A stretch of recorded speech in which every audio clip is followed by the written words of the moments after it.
Pourquoi ma tante âgée doit faire attention en mangeant? Les modifications liées au vieillissement peuvent impacter les capacités à manger et avaler chez les personnes âgées.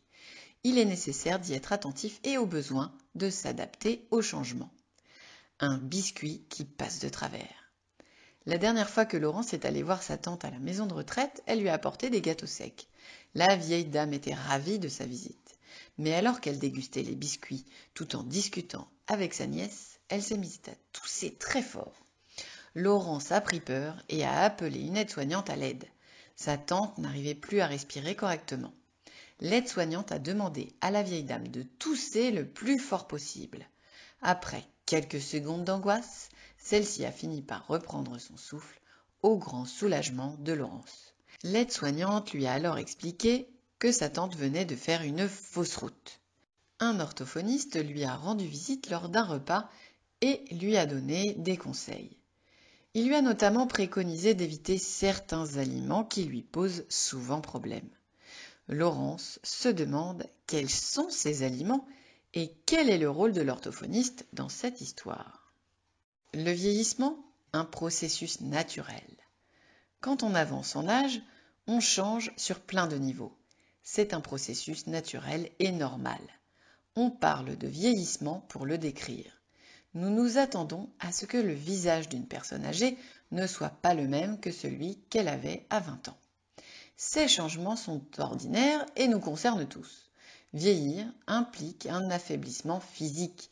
On perd de la force, les mouvements sont plus lents. Les perceptions changent aussi. On voit moins bien et on entend moins bien. On parle de presbytie et de presbyacousie. Même nos goûts se modifient. On a moins facilement faim ou soif, on apprécie les aliments au goût plus prononcé. Ces changements peuvent avoir un impact sur la manière dont on mange, sur nos capacités à avaler boissons et nourriture. Le vieillissement diminue la force musculaire et la finesse des perceptions, alors qu'elles jouent un rôle essentiel dans la prise de nourriture et de boissons. On parle de presbyphagie. S'adapter au changement.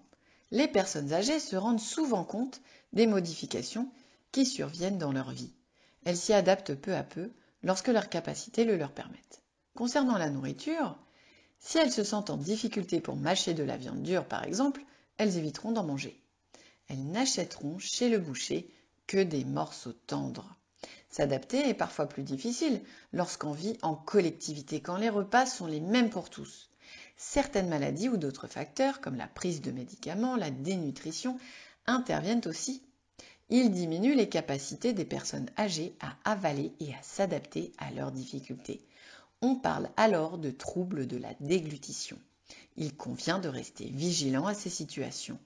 En cas de questionnement, le médecin fait appel à un orthophoniste pour réaliser un bilan de déglutition. Les aliments à risque augmenté. Pour manger, on utilise ses muscles. Pour couper, saisir, mâcher et avaler. On utilise aussi ses sensations. La vue, le goût, l'odorat, les sensations tactiles et de température à l'intérieur de la bouche. Lorsque certains de ces mécanismes ne sont pas assez efficaces, il peut se produire une fausse route. Ce qu'on avale se dirige directement vers les poumons au lieu de l'estomac. C'est ce qui fait tousser la tante de Laurence. Les signes de fausse route sur les liquides ou les solides. Une toux soudaine, les raclements de gorge, la voix mouillée.